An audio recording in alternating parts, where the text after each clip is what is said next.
और अब बात करते हैं मानसून की। समय से पहले आया मानसून अब कई राज्यों में तबाही की वजह बन गया।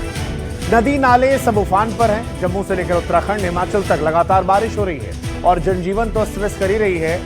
शहरों को नुकसान पहुंचा रही है, गांवों को नुकसान पहुंचा रही है। सड़कें, पुल, दुकान, मकान, ऐसा लग रहा है कि सब कुछ सैलाब की भेंट चढ़ते जा रहा है। ऊपर से मौसम विभाग की चेतावनी लोगों की टेंशन और ज्यादा बढ़ाने वाली है। हालांकि सवाल यह है कि आखिर ऐसा क्यों हो रहा है और क्या लगातार हो रही बारिश भविष्य के किसी खतरे का संकेत है?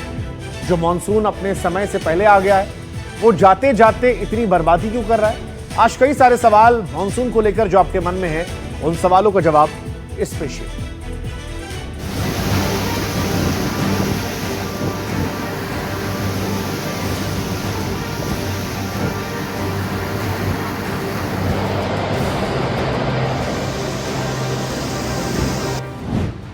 क्या मानसून का कैलेंडर बदल गया है?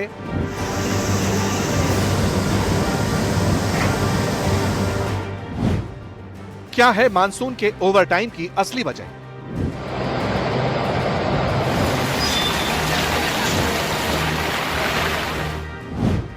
क्या पूरे देश में नहीं थम रहा मूसलाधार बारिश का सिलसिला?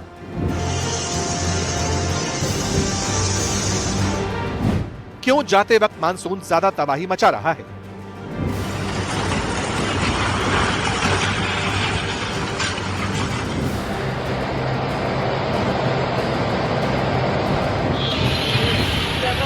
इन सभी सवालों के जवाब देंगे, लेकिन उससे पहले भारी बारिश के बाद उफनती इन नदियों को देख लीजिए। समझ जाइए कि अगर बारिश जारी रही तो किस तरह की तबाही आपके दरवाजे पर दस्तक दे सकती है।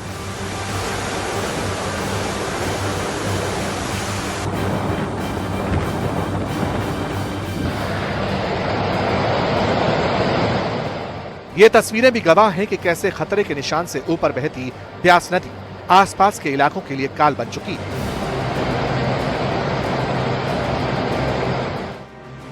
जहां कभी गाड़ियां चला करती थी, वहां ब्यास नदी ने अपना कब्जा जमा लिया है। जहां से गाड़ियां बिना टोल दिए पार नहीं होती थी, वहां से ब्यास नदी टोल वसूल रही है, बेरोक टोक बहती जा रही है।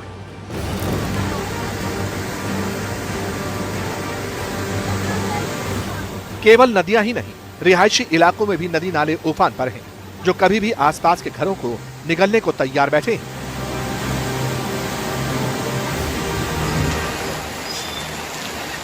सवाल है, आखिर ये तस्वीरें किस ओर इशारा करती हैं? क्योंकि कहीं घाट पर मौजूद मंदिर जलमग्न हो चुके हैं, तो कहीं घरों की पहली मंजिल सैलाब की भेंट चढ़ चुकी है। कहीं तेज बहाव के आगे बड़े बड़े पुल नहीं टिक पाए, तो कहीं सड़कें धंसने से लोगों की जान पर बन आई है। बाढ़ बारिश की वजह से बेहद परेशान है यहाँ के लोग और बेहाल हुआ पड़ा है जम्मू का ये इलाका। और जो ये मेरी लोकेशन है, ये भगवती नगर का पुल कहलाता है, जहां पर आप देख सकते हैं तवी नदी का रौद्र रूप यहाँ पर नजर आ रहा है। आपको बता दें कि सारे गेट्स खोल दिए गए हैं और ये जितनी शिलाएं आपको दिख रही हैं, जितने ये स्ट्रक्चर यहाँ पे गिरे हुए दिख रहे हैं, ये सारे के सारे इस नदी के बहाव में, तेज बहाव में ढह गए हैं, पूरी तरह से निस्तनाबूद यहाँ पर हो गए हैं। मैं अपने कैमरा पर्सन मोमिन से कहूंगा कि जरा उस कार को दिखाएं। वहां पर ये कार जो इस पुल पर अटकी हुई थी, वो कार अब नीचे आके गिर गई है। ऐसी 2-3 गाड़ियां और थी जिनको यहाँ से निकाला गया है।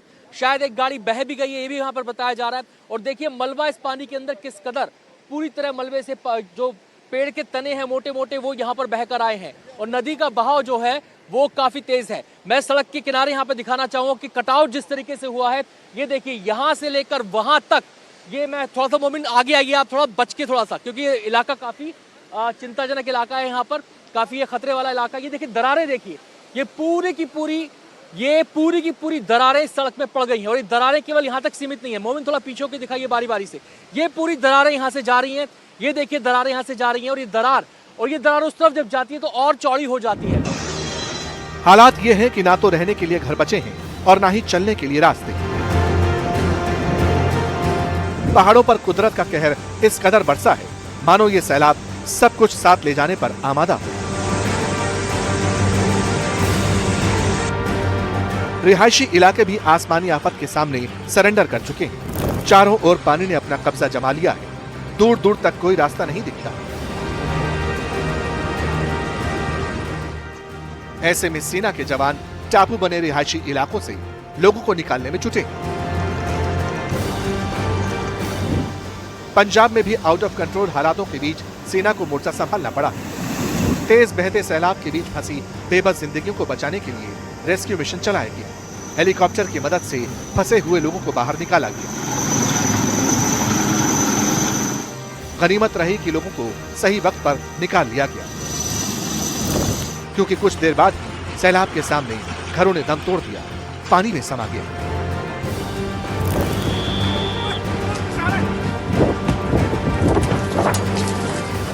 एक तरफ मूसलाधार बारिश ने लोगों को डरा दिया है, तो वहीं अरुणाचल प्रदेश के वेस्ट कामेंग में लैंडस्लाइड के बाद बड़े बड़े पत्थरों की बरसात हुई है।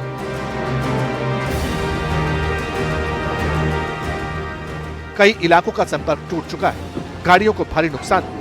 मंजर ऐसा था, करीब 120 मीटर तक पहाड़ का मलबा फैला हुआ दिखाई दिया। लेकिन सवाल है, आखिर जाते वक्त मानसून इतनी ज्यादा तबाही क्यों मचा रहा है?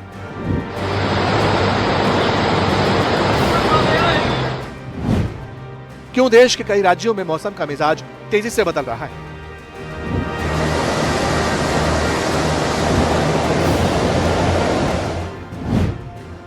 क्यों देश के कई राज्य तबाही के किनारे खड़े हैं?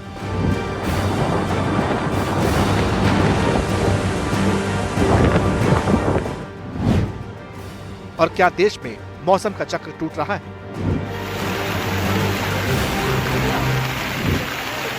इन सवालों का जवाब जानने के लिए जब एनडीटीवी की टीम वैज्ञानिकों के पास पहुंची तो डराने वाली बात सामने आई। एचएनबी गढ़वाल केंद्रीय विश्वविद्यालय के ज्योग्राफी डिपार्टमेंट के एचओडी एचबी भट्ट ने दावा किया कि बारिश के पैटर्न में बदलाव आया है। कई इलाकों में अनुमान से ज्यादा बारिश हुई है, जिसकी बड़ी वजह ग्लोबल वार्मिंग, पेड़ों की कटाई और पहाड़ों पर हो रहा भारी कंस्ट्रक्शन है। ये सर्वमान्य सत्य है कि ग्लोबल वार्मिंग और किसी क्षेत्र में फॉरेस्ट की उपस्थिति, उसकी विद्यमानता, वहाँ की फिजियोग्राफी, वहाँ का स्लोप, वहाँ की रीजन्स का डायरेक्शन, ये सब महत्वपूर्ण कारण होते हैं और जिनसे कि वर्षा की मात्रा प्रभावित होती है। और इन 7-8 जनपदों में होने वाली जो भी विकास संबंधित कार्य हैं, ये यहाँ जो फॉरेस्ट फायर का प्रभाव है, यहाँ जो डिफॉरेस्टेशन हो रहा है, यहाँ जो कंस्ट्रक्शन हो रहा है, उसका डायरेक्ट और इनडायरेक्ट प्रभाव पौड़ी गढ़वाल पे निश्चित रूप से पड़ेगा। उत्तराखंड मौसम विज्ञान केंद्र के मौसम वैज्ञानिक रोहित थपलियाल कहते हैं कि इस बार कई जगह भारी से बहुत भारी बारिश हुई है। मानसून सीजन में अब तक 16% से ज्यादा बारिश हो चुकी है, जिसकी वजह से तबाही की ऐसी तस्वीरें सामने आ रही हैं। रोहित थपलियाल के मुताबिक वेस्टर्न डिस्टर्बेंस के कारण भी इस तरह की एक्टिविटी ज्यादा है।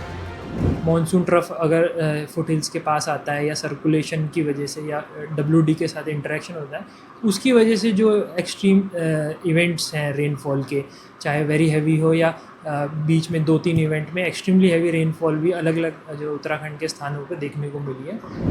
हालांकि भारी तबाही के बाद अभी भी देश के कई राज्यों को राहत नहीं मिलने वाली। दिल्ली में मौसम विभाग के वैज्ञानिकों ने दावा किया कि देश के कई राज्यों में अभी भी भारी बारिश का अलर्ट जारी है।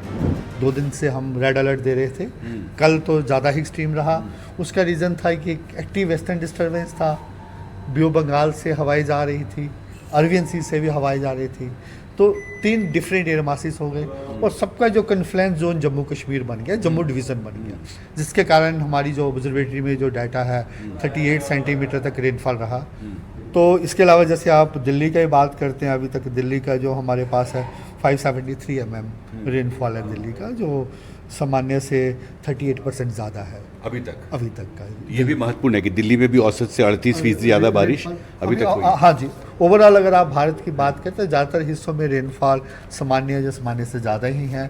जैसे थोड़ा बिहार के एरिया छोड़ के अरुणाचल, असम, मेघालय के वहाँ सामान्य से कम है। अदरवाइज रेनफॉल एक्टिविटी ज़्यादातर सामान्य से ज़्यादा है। हैरानी की बात है कि मानसून का जल्दी आना और व्यापक रूप से फैल जाना भारत के जलवायु इतिहास में कम ही दिखता है। इससे पहले साल 1971 में भी ऐसा ही हुआ था, जब मानसून ने एक ही बार में कर्नाटक के बड़े हिस्से और महाराष्ट्र के कुछ हिस्सों को अपनी चपेट में ले लिया था। तब जोरदार बारिश हुई थी।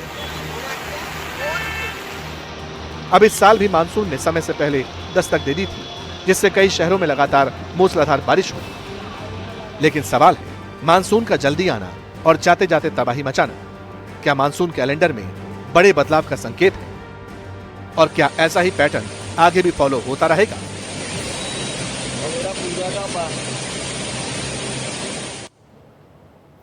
आपने तस्वीरें देखी, वैज्ञानिकों की राय सुनी। अब आपको आंकड़ों और जानकारी के जरिए समझाते हैं कि कैसे मॉनसून इस बार ओवरटाइम करने लगा है। इससे आपको इस सवाल का जवाब मिल जाएगा कि क्या मॉनसून कैलेंडर वाकई बदल गया है। आंकड़े क्या कहते हैं? आंकड़े कहते हैं कि मॉनसून कैलेंडर बदल गया है। दरअसल जम्मू में बारिश ने 100 सालों के रिकॉर्ड को तोड़ दिया।